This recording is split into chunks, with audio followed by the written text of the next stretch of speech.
Tony Hawk, Rob Dyrdek, Bam Margera. Now, these are all household names, but also the names of some very famous skateboarders.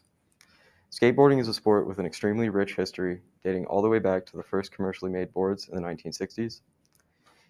Skateboarding was due to make an appearance in the 2020 Olympic Games in Tokyo, however, COVID-19 sadly didn't allow this to happen. Surprisingly, COVID is actually making a renaissance of sorts for the skating community due to people looking for an outside activity that is pandemic safe and somewhat cost effective, which skateboarding provides. Now, if you're interested in skateboarding, then you're in luck. Today I'll be teaching you how to skate, including the materials needed, the steps, and the mental benefits of skating. Now, as we roll into our first topic, the materials needed to skate. First, you're gonna obviously need a skateboard. Now, I have my custom board here, and the skateboards are made out of many different parts. The first part is the deck and the grip tape. Now, the deck is what you stand on. It is usually a piece of plywood shaped into this standard skateboard shape. Now, the next piece is the hardware, which is what goes through the deck and secures the trucks to the deck here. Obviously, our next component is the trucks, which they sit on the bottom of the deck, and they allow the skateboard to turn, actually. So I don't know if you can see it, but I can slightly move it to the left and right, and this allows the skateboard to turn. Finally, our last part is the wheels and bearings. Now, the bearings go inside the wheels, and they allow them to spin. Now, if you have a good set of bearings, these practically roll forever. However, I kind of went a little bit cheap, but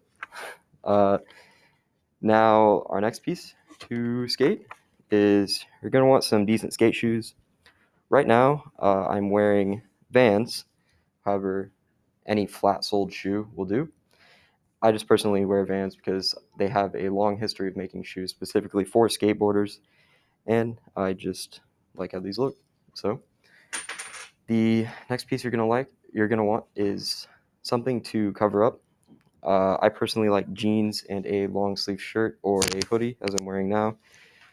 Now, when skating, you're going to fall and get cut up and get scrapes and bruises. It's just the nature of the sport. Don't let that scare you, however. As long as you're not doing anything, crazy or something that's, out of your skill level, you'll be all right.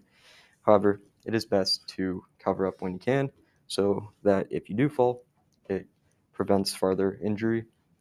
I can say from experience, road rash doesn't feel the best. I've scraped my knees numerous times, tore through many pairs of jeans and sweatshirts.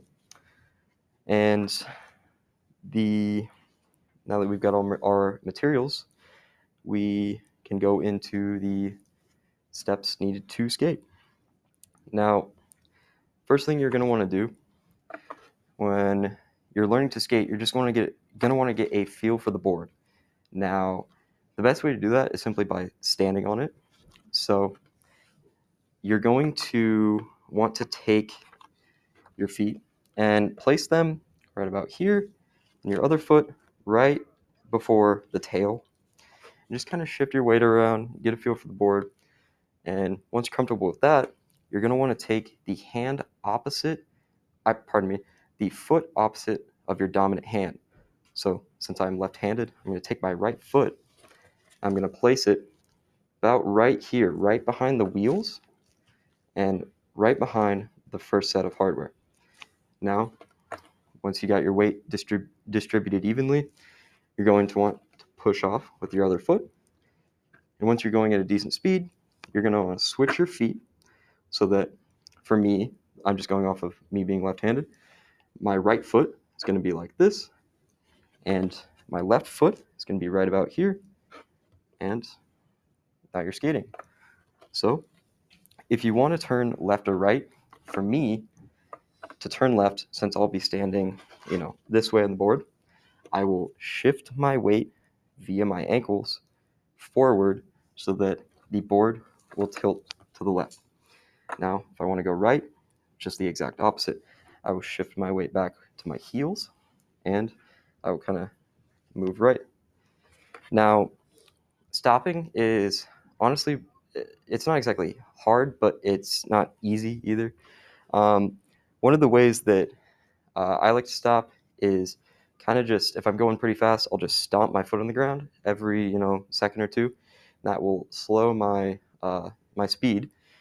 And now the way that other people like to do it is they'll drag their heel along the ground while maintaining one foot on the board. Now I've tried it before, and I usually don't do it because it's kind of tricky, because it's really easy to fall off since you only have one foot on the board and you're trying to balance. And now that we know how to stop and we know all the steps to skate, let's ollie right into our last topic, which is the mental benefits of skating. Now, according to a study done by the University of Southern California, or USC, there are many mental benefits of skating, and one of the main benefits is that skating helps to reduce stress and increase dopamine levels in the brain.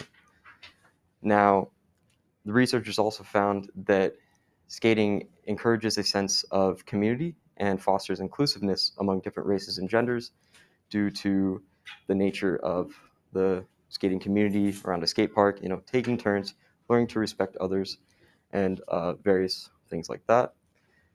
The the most interesting thing that the researchers found was that actually skateboarders tend to have a strong sense of resilience due to the nature of skateboarding, the fact that you have to repeat a trick over and over again. Even if you fall or you get cut up, you just get right back on the board, keep practicing until you nail that trick.